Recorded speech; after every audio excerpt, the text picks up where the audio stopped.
Time to pull up a chair. We've got another great story for you today in the rLounge. So you've got someone in your life who seems to think that you owe them everything. Your time, your energy, your money, and apparently the world. Today in the rLounge, here's a guide to navigating the delicate art of, I don't actually owe you anything. Mother-in-law blamed me for her son's death and made my life hell. I took the roof out over her head and banned her from seeing her grandson. I'm not even sure where to begin because even thinking about it, my story sounds ridiculous. Unfortunately, this is my real life. And I'm here to unload because I need to vent and maybe hear from others who've survived the kind of nightmare I've been through. It all started with losing my husband, and that was devastating. I was barely 27, left to raise an 8-month-old son. But even worse was the fallout with my mother-in-law from day one. She made it clear that she blamed me for her son's death. I hate talking about it regularly, but being blamed for it just made things so much worse. It hurt so much, but the basics are that one minute we were coming back from a party, laughing about something silly. The next, the car was spinning and everything went black. The drunk driver, as usual in scenarios like this, walked away with barely a scratch, while my husband died on the spot. I survived, but not without scars. The impact left my stomach impaled, and I was lucky that none of my vital organs were hit. But there were times, lying in that hospital bed, surrounded by tubes and wires, that I honestly wished I hadn't made it. The guilt of being alive and the one who insisted we go out that night was unbearable, especially because I was so insistent. So you see why my mother-in-law's grief turned into venom directed solely at me. Initially, I tried to be understanding. She lost her eldest son, the golden child, and main provider of her family. But things took a turn for the worse after the will was read. In what I can only describe as an act of love and foresight, my late husband had left everything to me and our son. The house, his car, and what not so little savings we had were all ours. The money part wasn't really surprising, was it? As his wife, I was his next of kin, so logically everything would come to me, especially with our son in the world. But at the time, I didn't really understand why he'd made that decision, why he'd left everything to us. It's not like he knew he was going to die, and yet, looking back, I realized he must have been trying to make sure we were taken care of. He must have known what his family was like. My mother-in-law, however, saw it differently. To her, I was a manipulative gold digger who had somehow tricked her son into leaving her out of his will. She accused me of everything under the sun, from forging documents to poisoning him against his family. None of it was true, but that didn't matter since the accusations still hurt. At first, I tried to keep the peace. I thought that if I gave in a little, things might calm down. After all, I didn't want to escalate things. For the sake of my son, I tried to keep everything civil. I even allowed my mother-in-law and the rest of the family to have limited access to the savings my husband had left behind. It wasn't that much, especially since we had just bought the house that he left us. But it was mostly enough, and I thought it would help ease the tension. I hated how wrong I had to learn that I was. Within months, mother-in-law and her entourage clearly misunderstood what limited meant, and the account was pretty much gutted, leaving me with nothing. It was as if the money vanished into thin air, spent on things I never saw or benefited from. I was left scrambling, trying to figure out how to pay the bills and ensure my son didn't feel the effects of his father's family nightmare. I know, it was stupid to give them any access to the money, but I was in a painful place, with a lot of pressure on me, and I just wanted to do anything so that things could be peaceful. There was an alternative, my own family, but leaning on them wasn't an option either. As the eldest of 4, I knew my parents already had their hands full, raising their kids still under the age of 18. Their finances were stretched thin, and adding my problems to their plate felt unfair. So I lied. Every time they called to check on me, I painted a picture of stability that didn't exist, because admitting the truth would only make things harder for them. Then, as if the financial drain wasn't enough, mother-in-law decided to move in, dragging father-in-law and my teenage sister-in-law along for the ride. She claimed it was to help with the baby, but it didn't take long for me to realize what her true agenda was. It wasn't just a temporary stay. No, she was moving in to take over. My house no longer felt like mine. They hadn't been given anything by their son, so they must have decided to take things over by force, knowing that I didn't have the necessary fight in me. They rearranged the furniture without asking, and things from their old home found their way into places they had no business being. But the one thing I drew the line at was when they suggested I remove the photos of me and my husband. I would have rather hurt someone than let them touch those memories. The next few months felt like a blur of exhaustion. My new job, dealing with my mother-in-law, and endless, unpaid servitude. My job, a miracle in itself thanks to a recommendation from my late husband's former boss, became my only escape. But even that wasn't easy. I would leave early in the morning, barely managing to keep my eyes open, and return to a house that was nothing short of a disaster. The dishes would pile up in the sink, toys everywhere, and my precious son was already asleep when I got home, cared for mostly as a way to keep me indebted. When I complained, mother-in-law would roll her eyes and say, "Well, I have been watching your child all day. I cooked and did his laundry. The least you could do is clean up after us. We're not babysitters." At first, I thought I should just stay quiet. Maybe it wasn't worth the fight, right? After all, they were grieving too, right? But as the days dragged on, it became clear that this wasn't about grief. It was about control. Every time I tried to discipline my son, she'd swoop in and say, "Oh, he's just a baby. You're being too harsh." Behind my back, she'd go running to father-in-law and sister-in-law, telling them I was a terrible mother, neglectful and unfit. And then father-in-law would come pounding on my door, right when all I wanted to do was rest, to discuss how bad of a mother I was. About father-in-law, he wasn't all bad, and in fact, I like him more than the rest of his family. Thankfully, he still worked, but his income went straight to sister-in-law's school fees and his own growing medical bills.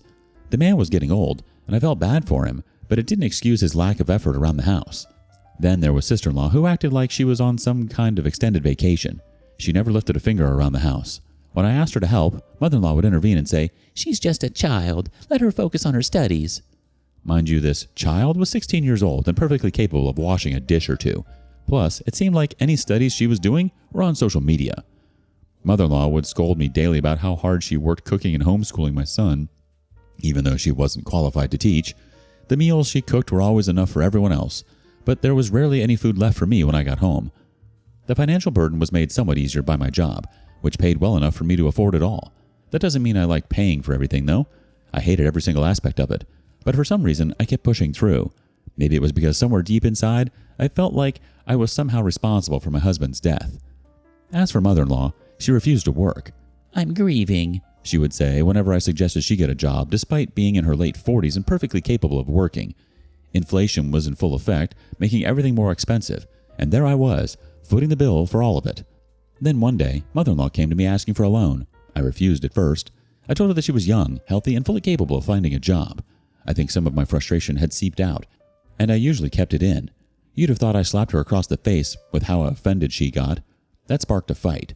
She screamed at me in front of the whole family, calling me selfish and ungrateful, throwing in her all-time mantra of how she had done for me.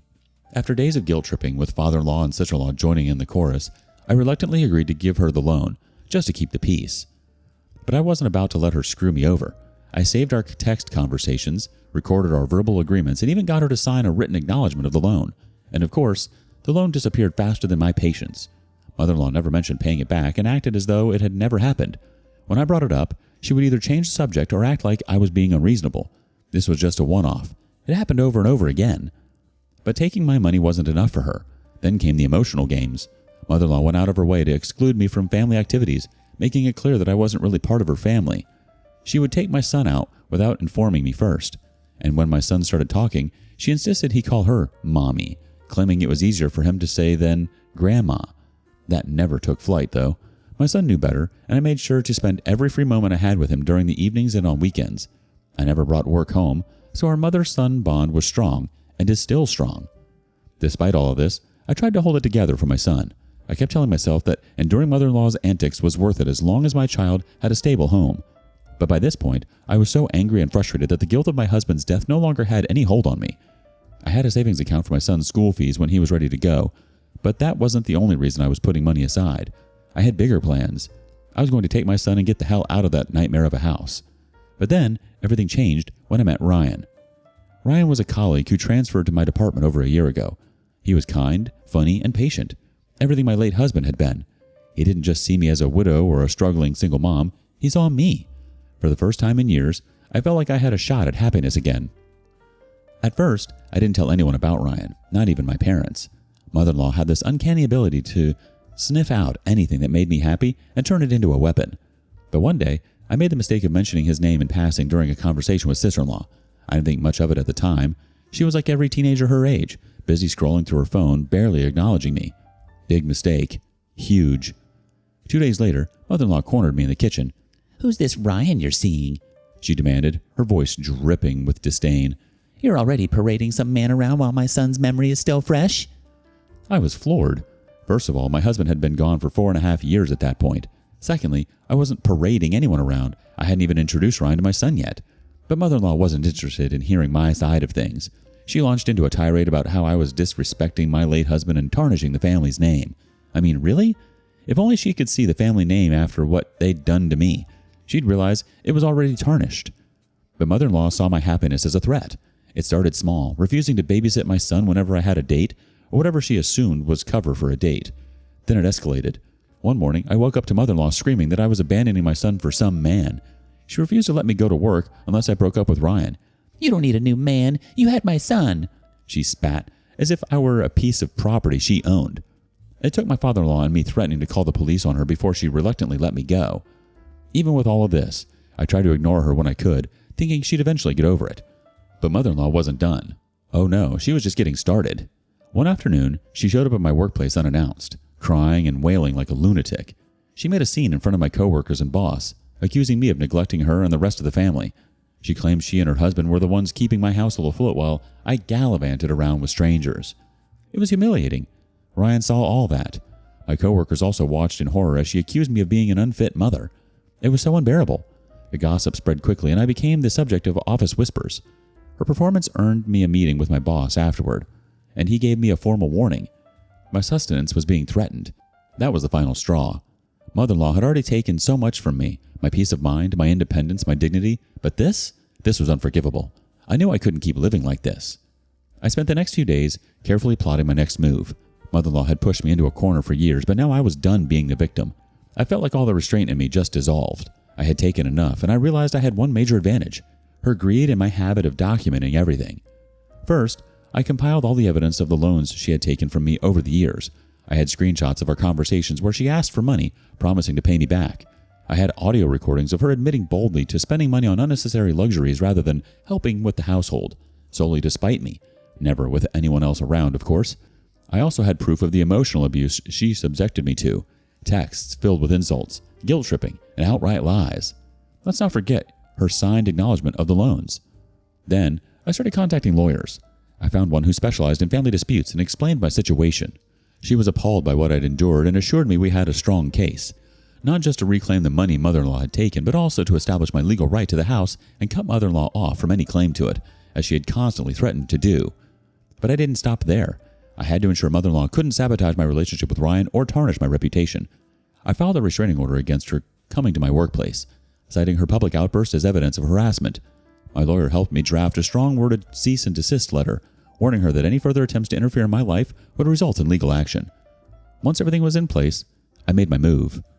On a Saturday morning when mother-in-law and father-in-law had left the house to run errands, and I had given sister-in-law money to hang out with her friend the night before, something she was hesitant about, but eventually agreed to, I packed up my belongings, my son's things, and every item of sentimental or legal importance. Ryan and a couple of his friends helped me move everything into a storage unit temporarily. I left behind only the furniture and a note that read, "You've taken enough from me. The house is no longer yours to claim. Any further contact will be through my lawyer." I turned off my phone, blocked mother-in-law and sister-in-law on every platform, and stayed with Ryan for a few days while I figured out my next steps. Mother-in-law's frantic attempts to contact me didn't faze me. She called my parents, my workplace, and even some mutual acquaintances, but I stayed silent. When mother-in-law finally received the legal notice from my lawyer, she lost it. According to the instructions I had given the lawyers, she was to wait until everyone had gone out before changing the locks. Mother-in-law must have been hysterical and stupefied because she called the police claiming I had stolen her property. But she didn't have a leg to stand on. The house was in my name thanks to her son's will, and she hadn't been paying rent, so she wasn't even a tenant in any sense. Mother-in-law tried to fight back by hiring her own lawyer, but when the financial records came to light, it became clear she owed me thousands of dollars. The evidence was undeniable, as I had been smart enough to describe each loan as exactly that, whether in e-transfers or on checks. Her lawyer advised her to settle, and after months of back and forth, she begrudgingly agreed to pay back the money in installments. That wasn't all. I made sure the restraining order was updated to include provisions for her to stay away from my son and Ryan. At one point, she violated the restraining order by showing up in the parking lot of my workplace and begging me for money. She had the audacity to cry and plead, claiming she had no one else to turn to. I couldn't help but laugh at the irony. "Why are you begging me?" I asked. "Weren't you the one who claimed I never helped you before? I've taken myself completely out of the equation, so you don't have me as a responsibility anymore. So what's the problem now?" Then, without waiting for an answer, I walked away, leaving her standing there in tears. It was a cold moment, but after everything she'd put me through, I felt no guilt. Surprisingly, my brother-in-law, who had always been aloof and I had only seen once, which was during the wedding, came into the picture around this time. Unlike mother-in-law, when he contacted me, he did it with genuine humility. He thanked me for everything I had done in the past and even apologized for not stepping in sooner. He admitted he had been too focused on finding himself and had neglected his family obligations. "I know you made my brother happy," he told me, and those words touched me more than I expected. I offered to help him if he ever needed anything, but he politely declined, saying he just wanted to express his gratitude. I think that call healed me in a way that nothing had in several years. With mother-in-law finally out of the picture, I felt like I could breathe again. The house is peaceful, my son is thriving, and Ryan and I are slowly building a life together because 3 months ago, Ryan proposed. It was one of the happiest moments of my life, and I said yes without hesitation. We're planning our wedding, and for the first time in 4 years, I feel truly free. I think that's why I chose now to tell this story. It doesn't weigh on me the way it used to because I genuinely feel like it's in the past now. As for mother-in-law, she occasionally reaches out, asking for money or trying to reconnect. She's even started admitting that she was at fault for everything, but I'm not interested in reopening that chapter of my life. I really wish I had gotten an apology much earlier because things didn't have to go this way. Regardless, I wish her and everyone else involved the best of luck, but from a safe, comfortable distance. To anyone dealing with a toxic mother-in-law, let me say this. You're not alone, and you're not powerless. Stand your ground, gather your evidence, and take back control of your life. You deserve peace, happiness, and freedom. Don't let anyone convince you otherwise. First, I'm so sorry to hear about everything you've been through. Losing your husband, dealing with your mother-in-law's blame and manipulation, and then trying to hold it all together while fighting a never-ending battle. It sounds like a nightmare. What she's done to you, emotionally, financially, and mentally, it's the definition of toxic. It's not just grief, it's control and manipulation, and it seems like she's never stopped trying to make you feel like you owe her something for the loss of her son. In reality, you owe her nothing. And then there's Ryan. Finally finding someone who sees you as you is such a positive shift. Of course, your mother-in-law can't seem to accept that you're allowed to have your own happiness. Wishing you all the best moving forward, OP. Do you have a mother-in-law who thinks you owe them the world? Let us know in the comments below. And thank you for joining us today in the rLounge. Be sure to like and subscribe and hit that notification bell so you don't miss out on our next video. Until next time. And please put your chair back where you found it.